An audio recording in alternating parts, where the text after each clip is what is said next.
आप सबका धन्यवाद। आज आपने समय निकाला और हमारी इस प्रेस वार्ता में आप पहुँचे। महत्वपूर्ण प्रेस वार्ता है क्योंकि संसद का सत्र समाप्त होने के बाद एक महत्वपूर्ण विषय पे, जिस विषय पे पहले भी आपके बीच में हम आए थे, युवाओं की बेरोजगारी से जुड़ा, हमारी फौज और फौज की ताकत से जुड़ा, मजबूती से जुड़ा, अग्निपथ योजना से जुड़ा हुआ ये विषय है और साथ में देश के किसानों से संबंधित भी विषय, क्योंकि देश की संसद सत्र में आपने देखा होगा लगातार हमने अग्निपथ योजना पे, देश के नौजवानों की बेरोजगारी पे और किसानों के मुद्दे पे अलग अलग तरीके से नोटिस दिए, मगर इन मुद्दों को सरकार ने चर्चा के लायक नहीं समझा। ऐसे में हम आगे की रणनीति क्या रहेगी, हम किस प्रकार से नौजवानों की आवाज उठाएंगे, अग्निपथ योजना को लेके हमारा क्या विरोध है और आगे किस प्रकार से हम अपनी बात उठाएंगे, वो आप उसकी जानकारी आपको मैं आज प्रेस वार्ता के माध्यम से देना चाहता हूं।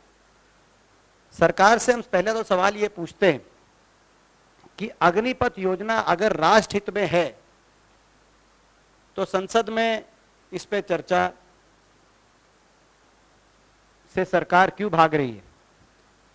और मैं ये ऐसे ही नहीं कह रहा, हमने संसद सत्र में रूल 267 के अंतर्गत नोटिस दिया, कॉलिंग अटेंशन का नोटिस दिया, शॉर्ट ड्यूरेशन डिस्कशन का नोटिस दिया, यहां तक कि प्रश्न भी अग्निपथ योजना पे की जानकारी लेने के लिए हमने प्रश्न भी लगाने का काम किया, मगर सभी नोटिसों को तो खारिज किया ही किया सरकार ने। जो प्रश्न भी लगाया था उस प्रश्न में को भी सरकार ने खारिज कर दिया। रूल 47(2)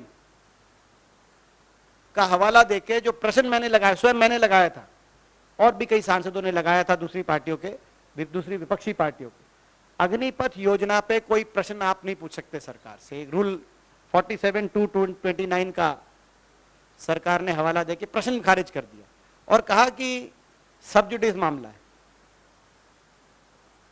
ये पहली मर्तबा मैंने ऐसा देखा है कि सरकार ने सब जुडिस का बहाना लेके, बहाना मैं इसलिए कहूंगा कि आपने देखा होगा कि जब 3 कृषि कानूनों पे सुप्रीम कोर्ट के अंतर्गत चल रहा था तो उस समय भी संसद में पूरी चर्चा हुई थी। सरकार प्रश्न से भी भाग रही है, संसद में चर्चा से भी भाग रही है और राष्ट्र हित का बता रही है। राष्ट्र में हित में ये योजना है तो हमारी बात संसद के पटल पे क्यों नहीं आ सकती, हम अपने प्रश्न क्यों नहीं पूछ सकते। सच्चाई ये है कि आज इस योजना से देश के युवाओं में बहुत आक्रोश है, मगर आप ये सरकार के मंत्री ये बोल रहे हैं कि आक्रोश है तो इतने आवेदन क्यों आ रहे हैं। वो जो आवेदन है वो सरकार की उपलब्धि नहीं है, विफलता है। कुल मिलाकर नेवी और एयरफोर्स के लगभग 6000 पदों के लिए 18 लाख आवेदन आए। ये सरकार इसको अपनी उपलब्धि बता रही है।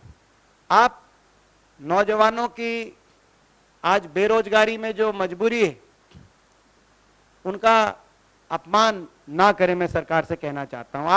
आज ऐसी स्थिति हो गई, हरियाणा के एक कोर्ट में 15 चपरासियों की नौकरी निकली, वहां पर 6 लाख बच्चों ने आवेदन करने का काम किया। ये बेरोजगारी की आज का आलम है।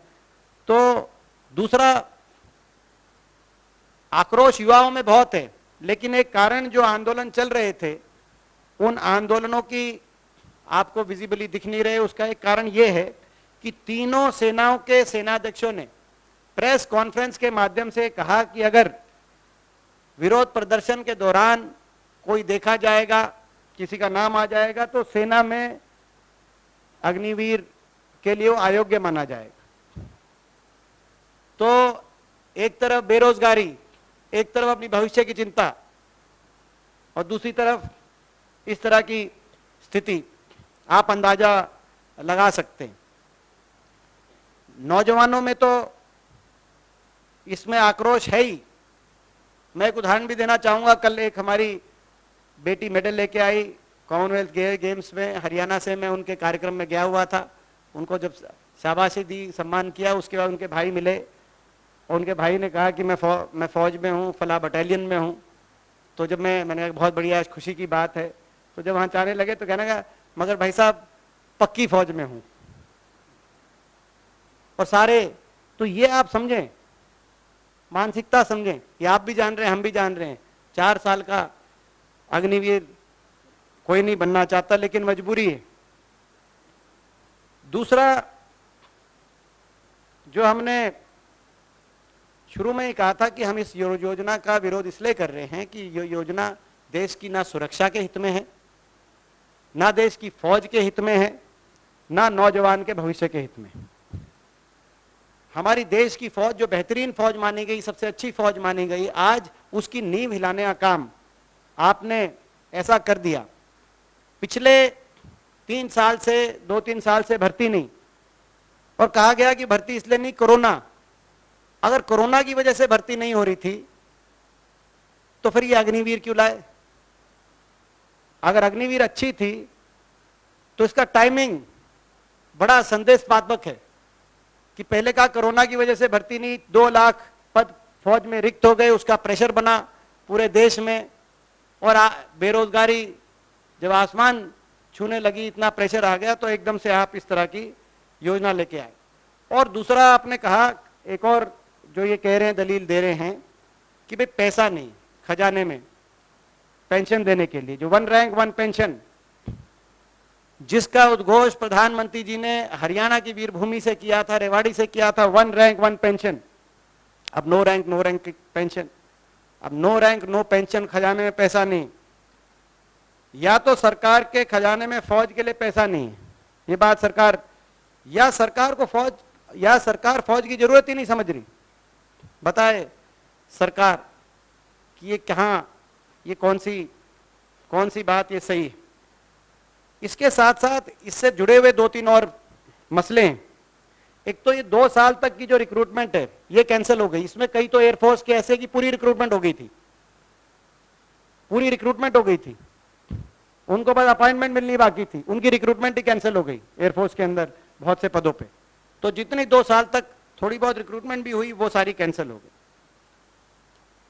तो ऐसे में अब देश में अलग अलग संगठन अग्निपथ योजना के विरोध में जागृति लाने के लिए और अभियान चलाने के लिए सामने आ रहे हैं। इसमें एक संयुक्त किसान मोर्चा और United front of ex serviceman, संयुक्त किसान मोर्चा जिसमें 400 किसान संगठन शामिल हैं देश के, और United front of ex serviceman जिन्होंने OROP की लड़ाई लड़ी, 1 रैंक 1 पेंशन की, जिसमें 150 एक्स सर्विसमैन के संगठन देश के शामिल हैं। ये लोग मिलकर, और इनके साथ कुछ अनएम्प्लॉयड यूथ की भी ऑर्गेनाइजेशन है, तो 3 किसान का संगठन, एक्स सर्विसमैन यानी कि जवान का संगठन, और बेरोजगार नौजवान का संगठन, ये सभी मिलकर इन्होंने एक अभियान की शुरुआत करी है, जय जवान जय किसान अभियान, जो कि 7 से 14 अगस्त तक इसका पहले चरण में देश के कोने कोने में ये जागरूकता सेमिनार इस अभियान के माध्यम से कर रहे हैं। और उसके बाद 14 अगस्त के बाद, 15 अगस्त के बाद ये अगला चरण इस अभियान को आगे बढ़ाएंगे। आज कांग्रेस पार्टी पूर्ण रूप से जय जवान जय किसान अभियान, जो संयुक्त किसान मोर्चा और United front of ex serviceman द्वारा अभियान शुरू किया गया है, उसको पूर्ण रूप से हम समर्थन देते हैं। इस अभियान की भी मुख्य 4 ही मांगे हैं। अग्निपथ वापस हो, 2 साल तक जो रिक्रूटमेंट है उसकी रीस्टेट हो सारी रिक्रूटमेंट, जिसमें एयरफोर्स की रिक्रूटमेंट भी शामिल है, हम उसको समर्थन देते हैं। सारे जो मुकदमे बने और तीनों फोर्सेस के हमारे प्रमुखों ने जो कहा कि भाई किसी का अगर शक्ल देखी गई तो उसको अग्निपथ या फौज में, तो जो प्यूनिटिव मेजर्स थे उनको सबको वापस लिया जाए और डिफेंस को प्राइवेटाइजेशन की तरफ नहीं दी जाए। सरकार को अपनी सुरक्षा व्यवस्था अपने हाथ में रखनी चाहिए, इसके साथ इस तरह खिलवाड़ ना हो। ये 4 मांगे हैं। इसके साथ साथ ये तो आपकी जवान की बात आ गई, जय जवान जय किसान। मैंने कहा कि जय जवान जय किसान अभियान, जवान के साथ किसान हम नहीं भूल सकते। जो किसान आंदोलन हुआ जिसमें 750 किसानों ने अपनी जान कुर्बान करी, देश ने ऐसा आंदोलन नहीं देखा। 1 साल से ज्यादा वो आंदोलन चला। उसके बाद किसान संगठनों के साथ, किसानों के साथ देश की सरकार का समझौता हुआ। मगर मैं आपको बताना चाहता हूं, किसानों के साथ भी धोखा, नौजवान बेरोजगार नौजवानों के साथ धोखा और किसान के साथ धोखा भी सरकार ने किया। उस आंदोलन के समझौते में प्रधानमंत्री जी ने स्वयं और देश की सरकार ने कहा था कमेटी बनेगी एमएसपी लीगल गारंटी पे। वो कमेटी तो खाना पूर्ति कमेटी सरकार ने बनाई है, लेकिन उस कमेटी का भी बहिष्कार संयुक्त किसान मोर्चा ने भी किया है, देश के तमाम किसान संगठनों भी किया है और हम भी उस कमेटी को पूर्णतः रिजेक्ट करते हैं। और उस कमेटी में क्यों रिजेक्ट करते हैं? पहली बात तो उसका जो टर्म्स ऑफ रेफरेंस है उसमें एमएसपी लीगल गारंटी, कानूनी बाध्यता न्यूनतम समर्थन मूल्य देने की किसानों को, उसके लिए टर्म्स ऑफ रेफरेंस में दूर दूर तक कोई संकेत नहीं दिया गया है। दूसरा हम क्यों रिजेक्ट करते हैं, उसमें तमाम कमेटी के जितने सदस्य हैं उन सदस्यों के व्यूज सबको पता है। 29 लोगों की कमेटी के लगभग व्यूज ऐसे लोग हैं जिन्होंने मुखर रूप से किसान आंदोलन के विरुद्ध अपने बयान दिए, 3 कृषि कानूनों के पक्ष में बयान दिए। सरकार की नीयत का आप अंदाजा लगा सकते हैं। और बहुत से लगभग ऐसे 2 लोग हैं इनकी इस कमेटी में, 29 सदस्यीय एमएसपी कमेटी में ऐसे लोग सरकार ने बिठा दिए जिनको गेहूं के पौधे और धान के पौधे में फर्क नहीं पता। जिनको गेहूं के पौधे और धान के पौधे में फर्क नहीं पता, वो अब किसान के भाग्य का फैसला करेंगे। उनके हाथ में आपने देश के किसान के भाग्य की कलम दे दी। बड़े दुर्भाग्य की बात है आज इस प्रकार की कमेटी बनी।